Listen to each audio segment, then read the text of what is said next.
Okay, now so we wanna bake the texture.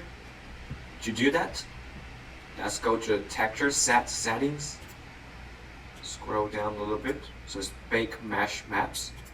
Click on this, and we don't need the ID map. We don't need the curvature map, position map, thickness map. And let's go back to normal here. And since we have already imported the normal map for the baking, so we don't need a high poly model as the resource. So we don't need to. We don't need to leave it. Just for now, we just keep it default and change it to 2048. And we click on the bake, bake map.